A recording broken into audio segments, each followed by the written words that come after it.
안녕하세요. 우이베TV 말먹구입니다. 오늘은 드디어 베르세르크 378화분이 연재가 진행이 되었는데요.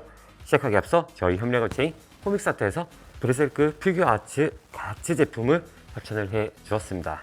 이 제품은 현재 물량이 많이 없기 때문에 피규어를 구매하실 때 코믹스아트에서 이벤트를 받으시고 좋은 가격에 구매를 하시기 바라겠습니다. 그리고 저희가 구독자 이벤트를 실시했는데요. 많은 분들이 참여해 주셔서 너무 감사의 말씀을 드리겠습니다. 2차 이벤트는 12월 달에 실시할 예정이오니 구독, 알람 설정 부탁드리겠습니다. 그럼 베르세르크 378화분 지금 바로 시작하도록 하겠습니다. 베르세르크 370화의 첫 장면은 북방 부족장의 몸에서 무언가 튀어나옵니다. 하늘 위에 갑자기 날아오는 물체. 로드릭은 주위의 사람들을 보며 무언가 튀어나왔다고 하며 조심하라고 합니다. 조용히 정체를 드러낸 건 바로 라크샤스. 신대제는 처음 본 괴물을 보며 상당히 놀랍니다. 라크샤스를 한 번에 알아보는 시라트. 바리라카에서 추방이 된 라크샤스의 정체를 모든 이에게 알려주고 비침의 자객이라 외칩니다. 당황하는 쿠샨의 부족장들. 하지만 라크샤스의 상태가 어딘가 이상합니다. 라크샤스는 왜 자신이 여기에 있는지와 쿠샨병들이 보이며 여기는 팔코니아가 아니라고 혼잣말을 하는 와중에 순간 떠올리는 과거의 기억. 그건 바로 리케르트에게 포탄을 맞고 사망했던 모습을 떠올립니다. 한동안 라크샤스가 등장을 하지 않았던 이유는 리케르트로 인해 사망해서였습니다. 라크샤스의 몸이 부활을 하고 기억을 잃은 상태에서 서서히 기억을 되살리고 있는 중에 이미 쿠샨 회의는 아수라장이 되어버립니다. 라크샤스는 시끄럽다며 쿠샨 병들에게 빠른 속도로 공격을 날립니다. 방어할 틈도 없이 당할 수밖에 없던 찰나, 앞에 있던 쿠샨 하인들이 무기를 꺼내어 라크샤스의 공격을 모두 막아내버립니다. 당황하는 라크샤스의 촉수들이 잘려버립니다. 계속해서 공격해오는 쿠샨 하인들은 다름이 아닌 병사나 하인으로 분장한 쿠샨의 젊은 부하였습니다. 신대제는 도망을 가게 되고 이 상황을 쭉 지켜보고 있는 라크샤스, 드디어 부하들과 함께 공격 태세를 취하게 됩니다. 시라트는 라크샤스에게 각오하란 말을 합니다.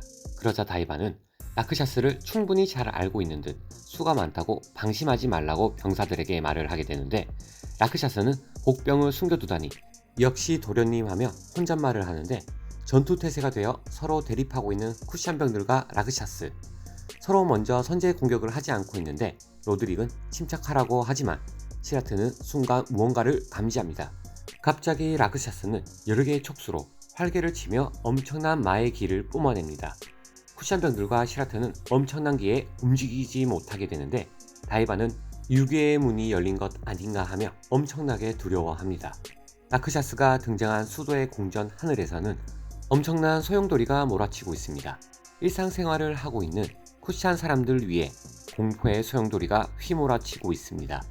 하늘이 갑자기 흐려지고 회오리 바람이 불고 있는 것을 인지를 하는 찰나 땅에서는 검은 액체가 흘러나오게 되는데 그 안에서는 괴물의 손이 보이고 마치 트롤을 연상시키는 마물들이 하나둘씩 튀어나오게 됩니다. 쿠샨 사람들은 그 마물을 눈앞에 그대로 지켜보고 있습니다. 사람들 앞에 갑자기 나타난 마물들은 그 자리에서 잠시 머뭇거리다가 많은 숫자들의 마물들이 쿠샨 사람들을 공격을 하게 됩니다. 눈에 보인 대로 인간을 잡아먹어치우고 있는 유괴의 마물들입니다. 생김새는 고블린과 비슷하게 생겼고 확실히 과거 트롤과는 지능이 더 높아 보이고 굉장히 난폭한 공격력을 가진 괴물들인 것 같습니다. 파르네제는 마물들의 소리를 듣고 수도 전체의 공포의 흐름과 시르케의 부재로 인해 어떻게든 본인이 해결을 하려 하나 궁전 안에서도 이미 마물들이 너무나 많이 매복해 있던지라 가는 길을 멈춥니다. 파르네즈를 본 마물들은 그대로 달려드는데 세르피코가 등장을 하여 한 번의 공격으로 마물들을 제거합니다. 참고로 세르피코의 검은 바람을 조종하는 검으로 이를 이용해 칼바람을 일으켜 멀리 있는 대상을 벨 수 있으며 소용돌이까지 일으킬 수 있는 검입니다. 세르피코 덕분에 위기를 모면하게 된 파르네제. 설마 혼자 상대를 하려 했냐고 걱정을 하지만 파르네제는 생김새는 다르지만 아마도 트롤 본래는 유체여야 할 존재들이 육체를 얻은 것이라 말을 하며 다시 크리포트가 드러나고 있다고 말을 합니다. 즉 그리피스가 페모토로 전생한 영향으로 현세와 유괴가 겹쳐지기 시작하면서 그 영향으로 튀어나오게 된 존재들이 바로 트롤입니다. 황급히 파르네제와 세르피코는 궁전 밖으로 나갑니다. 역시나 사도의 오른팔이었던 다이바는 이 존재들은 사도의 힘을 훨씬 초월했다고 말을 하는데, 이토록 온갖 말을 헌혈시킬 힘이 있으랴. 이 말은 본인이 생각했던 것 이상으로 마의 기운이 강하다는 뜻인 것 같습니다. 당황하는 마법사들이 보이고 점점 더 트롤들의 개수가 많아지며 대치를 하고 있는 리케르트의 모습을 볼 수가 있고, 파코와 이시도르의 모습도 보입니다. 아직까지 의식을 찾지 못한 시르케의 모습이 보이는데 모두가 대혼돈이 다가오고 있음을 직감합니다. 옆에 있던 벽면이 갑자기 무너지게 되는데 누군가 시르트에게 외칩니다. 벽이 깨어져 버리고 코끼리들이 뛰쳐나오게 되면서 쿠샨병들을 그대로 짓밟고 공격을 합니다. 쿠샨의 요수인 코끼리마저도 통제가 불가능하게 되어버립니다. 그저 바라볼 수 없는 상황에 당황하는 다이바. 미쳐 날뛴 코끼리들은 입에 거품을 물며 쿠샨병들을 사정없이 공격을 해버립니다. 순식간에 당해버리는 쿠샨병들. 위기를 느낀 시라트는 코끼리의 공격에 움직이지도 못하고 있는데 뒤에서 라크샤스가 나타나며 의미심장한 말을 하게 됩니다. 이거면 된 거다. 그대로 라크샤스를 외치며 공격을 하는 시라트와의 대립이 시작됩니다. 일족의 추방자의 라크샤스와 시라트는 확실히 라이벌 관계가 아니었나 추측이 됩니다. 시라트의 공격과 라크샤스의 싸움이 시작되고 의미심장한 말, 이거면 된 거야 란 멘트가 흐르고 갇혀있던 가치의 모습이 보이고 잠시나마 눈을 뜨게 된 가치의 모습이 보이며 이번 화가 끝이 납니다.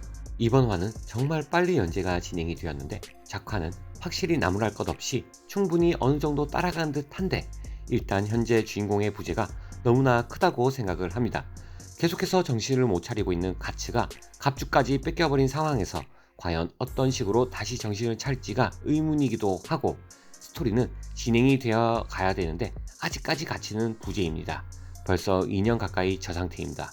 물론 그리피스의 눈물에 이어 그리피스와 대결을 했을 때 공격이 통하지 않고 또다시 캐스커를 그리피스에게 빼앗긴 충격이라 볼 수가 있으나, 현재의 가츠는 너무나 동떨어진 베르세르크의 내용과도 의도가 전혀 맞지 않게 의욕상실된 가츠는 도저히 가츠가 가치 같지 않아 저는 개인적으로 불만이 상당히 크고 매우 아쉽습니다.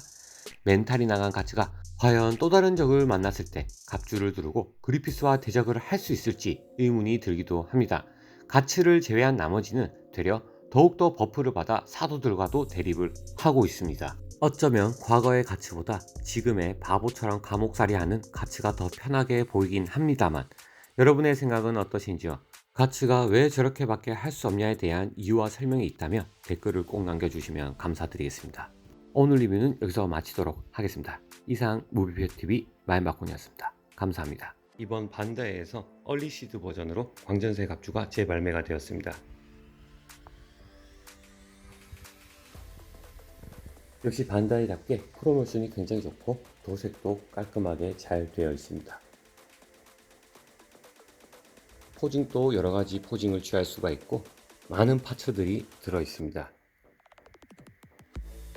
많은 분들이 단점으로는 관절이 약하다고 하는데 겨울철에는 관절에 파손이 일어날 수 있기 때문에 굉장히 조심해야 됩니다. 모든 6인치 제품들이 다 동일한 것처럼 관절을 움직일 때나 또는 파츠를 바꿀 때는 드라이기를 이용하여 부품 교체를 하시는 것을 추천드립니다. 굉장히 다양한 파츠들이 들어 있습니다. 가츠 헤드가 2개가 들어 있고요.